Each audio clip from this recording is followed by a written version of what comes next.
안녕하세요. 김동섭입니다. 3월 29일 아침 시작하도록 하겠습니다. 오늘 미국 시장은 혼조세로 마감했는데요. 오늘의 미국 시장은 1분기를 마감한 하루였습니다. 다우는 최고가로 마감했고 나스닥은 소폭 밀리는 모습이었는데요. 오늘 미국 시장은 지난 4분기 GDP 경제성장률이 3.2에서 3.4로 수정이 됐죠. 그래서 0.1% 올랐다라는 것이 미국 시장을 끌어올리는 계기가 됐는데요.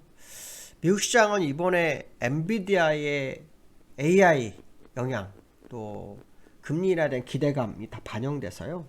1분기 때 상승폭을 보면 다우가 5.6%, 나스닥이 9.1% 상승했고요.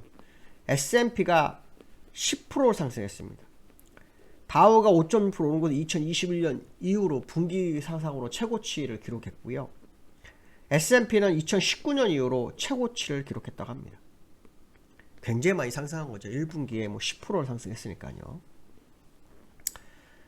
어쨌든 미국 시장이 2분기부터는 또 어떤 모습이 나올지, 시장 일각에서는 2분기에는 조정 가능성을 제기하는 모습도 상당히 있습니다. 그러한 이유 중에 하나가 어저께 크리스토퍼 월러라는 연준 이사가 이런 얘기를 했거든요. 금리 인하를 서두를 필요가 없고 3번이 안 될 수도 있다, 이런 식으로 얘기를 합니다. 연준 관계자의 발언이 굉장히 소극적, 금리 인하에 대해서 소극적 경향이 좀 보이고 있는 상황인데요. 리처드 클라리다라는 전 연준 부의장도 이런 발언을 하네요. 금리 인하 경로가 생각보다 더딜 수 있고 인플레이션이 2.5%까지 내려오지 않게 되면 결국 금리 인하를 하다가 다시 금리 인상을 할 수밖에 없을 것이다 얘기를 하고 있거든요. 제가 볼 때는 이제 돈이 많이 풀려서 인플레이션이 어느 정도 차이는 상태라 이 지금 인플레이션 한 3%를 뉴노멀로 보는 게 맞지 않을까 생각도 드는데요. 어쨌든 연준은 과거 1970년대에 인플레이션이 낮다가 그걸 금리 인하로 잡았던 그 상황이 있었고, 그때 금리 인하를 다시 진행해서 금리 인상으로 잡았다가 금리 인하를 했던 모습이 있었는데 다시 인플레이션이 올라간 그런 경향이 있었거든요. 그거를 반복하고 싶지 않다, 그런 부분이라고 봐야 되겠죠. 어쨌든 연준 의원들은 금리 인하에 대해서 굉장히 소극적으로 발언을 하고 있는 그런 모습이 있는데요. 오늘 밤에 제롬 파월의 발언이 있습니다. 제롬 파월 어떤 생각을 가지고 있는지, 작년 12월 때는 강력하게 금리 인하 3번을 하겠다 이렇게 얘기하고 난 다음에 계속 좀 매파적 가다가 지난번에는 올해 3번은 거의 확정적이다는 비슷한 뉘앙스를 풍겼었죠. 그래서 또 시장이 환호하는 그런 모습이었었는데요. 제롬 파월은 어떤 의견을 갖는지 봐야 될 것 같고요. 또 오늘 성금요일 휴장입니다. 하지만 제롬 파월의 발언과 2월 개인 소비 지출은 발표가 있습니다. 2월 개인 소비 지출 PCE가요 0.3% 증가 예상이 되고 있고요. 전월에 0.4%에서 약간 둔화된 그런 모습이 있습니다. 물론 발표는 해봐야 알겠죠.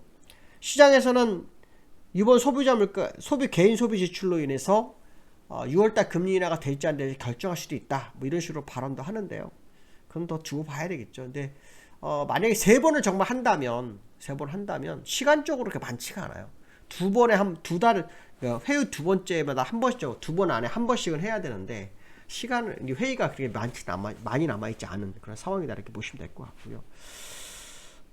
시장은 계속해서 AI에 대한 열풍이 있으면서 우상향으로 움직일 소지가 커지고 있는 것만큼은 사실이다 이렇게 보시면 될 것 같고요. 실제로 엔비디아에 대한 목표치가 지금 $2,000까지 나오고 있습니다. $2,000. 그럼 현재 971불인가 그러죠. 거의 $2,000까지 가면 2배 상승이 더 있다, 이런 얘기도 하는데요. 그럼 시가총액으로만 해도 거의 $5조 되는 건데 가능한지는 그때 가서 봐야 되겠죠. 자, 미국 시장의 흐름 보시면 나스닥 0.12% 하락, 다우는 0.12% 상승인데요. 차트를 보시면은 다우는 신고가죠. 종가상으로는 최고가를, 장중 고점으로는 요때고요. 종가상으로는 오늘입니다. 그래서 일단 다우는 더 올라서는 모습이죠. 여기서 계속 싸움을 하고 있는 상황이고요. 나스닥은 어떨까요? 나스닥은 행보죠. 그냥 행보. 아무 이유 없는 행보. 장중에 0.13% 상승했었고요. 마이너스 0.3%까지 빠졌다가 다시 0.12%. 그래서 낙폭을 줄이고 끝났다, 이런 생각을 해야 될 것 같고요. 원달러가 굉장히 강합니다. 1353원까지 갔었거든요. 지금 시장 일각에서는 1400원 얘기도 납니다. 1400원. 금리 인하를 해야만이 환율은 내려올 거지, 그렇지 않으면 환율이 내려올 이유가 없다라는 거죠. 지금은 위안화 약세 영향을 받아서 금리 이 원달러가 약세가 되고 있는데요. 금리 인하 하기 전까지는 환율이 상당폭 더 갈 수 있다는 것이 시장의 흐름이다, 이런 얘기를 좀 해드리고 싶고요. 유가가 지금 계속 중요한데요. 유가가 서브텍사스 중진율을 좀 볼 필요성이 있는데요. 서브텍사스 중진율가 오늘 또 올라섰습니다. 83불. 지금 JP모건에서는 9월달에 100불 얘기하고 있죠. 100불.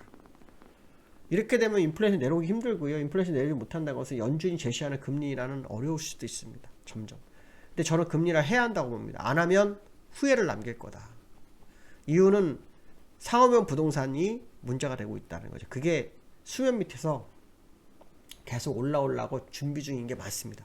실제로 많은 국가에서 죄송합니다. 상업용 부동산으로 해서 투자 손실이 엄청나게 나오고 있죠. 우리나라도 역시 마찬가지고. 그래서 이게 수면 위로 올라오게 되면 상당히 좀 위험하지 않겠나 생각 한번 해봐야 될 것 같고요. 두 번째로는 삼성전자가 2년 8개월 만에 8만 전자 안착을 하는 삼성전자가 88,000원에 끝나는데 88,000원은 2년 8개월 만이고요. 8만원은 2년 3개월 만입니다. 그러니까 800원 올리는데 그렇죠? 한 5개월 걸렸다는 거죠. 일단 저는 83,000원대까지는 무난할 거라고 좀 보고 있는데요. 시장에서는 뭐 10만 전자 언급 나옵니다. 10만 전자. 이유는 이제 메모리 반도체 전망이 밝다라는 거고요. 그로 인해서 뭐 삼성전자 실적이 좋아질 거다 이렇게 얘기하고 있는데, 실제로 반도체 매출은요 조금 달라요. 전 세계 1위였죠. 근데 지금 3위로 밀렸다고 합니다. 인텔이 1위가 됐고요. 그 다음 엔비디아, 그 다음 삼성이 됐습니다. 삼성이 1위 자리를 내준 상황이 됐는데요. HBM에서 3 12단짜리 이게 만약에 세계 최초로 인정이 되면 바뀌겠죠. 또 바뀔 겁니다. 어쨌든 삼성전자 주총에서는 2년 안에 뭐 1위를 수상하겠다, 다시 차지하겠다 그랬는데, 삼성전자에 대한 기대감이 시장이 굉장히 큰 상황입니다. 삼성전자가 추가로 상승할지는 좀 더 봐야 되겠지만, 기술적으로는 83,000원대 초중반까지는 지금 열려있는 거 아니냐, 이런 해석도 한번 해볼 수 있을 것 같고요. 세 번째로 코스피 외국인 기관이 엇갈린 행보를 보였는데요. 어저께였습니다. 어저께 코스피에서 외국인은 740억 매수, 외국인은 740억 매수, 기관은 2,400억 매도거든요. 근데 특징이 하나 있었습니다. 무슨 특징이냐면 삼성전자는 둘 다 샀습니다. 삼성전자는 둘 다 사고 하이닉스가 바뀌었더라고요. 하이닉스가 바뀌었고 다른 종목에서 많이 팔았던 그런 상황입니다. 어쨌든 기관도 외국인도 삼성전자에 포인트를 맞추고 있는 모습을 보면 지금 8만원 올라온 게 그냥 올라온 게 아니다라는 거죠. 더 갈 소지가 있죠. 일단 목표치로는 기술적으로는 83,000원대가 있지만 더 갈 수도 있는지 아닌지는 뭐 지켜봐야 되겠죠. 수급으로 밀어 올릴지 이건 뭐 더 봐야 되겠지만, 어쨌든 우리가 봐야 될 것은 뭐냐면 기관과 외인이 서로 엇갈린 행보였는데 외국인은 계속 매수 위주고 기관은 지금 현재 약간 소폭 매도로 돌변한 모습입니다. 어저께 윗끌리 만기라서 아마 그런 현상이 나타났을 수도 있는데요. 우리나라는 만기 때문에 시장이 못 가죠. 만기만 되면은 시장의 아주 변동성이 그냥 예측 불가능한 쪽으로 흘러가기 때문에, 어저께도 그래서 막판엔 선물로 또 빼버리잖아요. 동시호가에. 이런 거 보면은 참 시장이 어렵다, 이런 말씀드리고 싶습니다. 오늘 여기까지 하겠습니다. 감사합니다.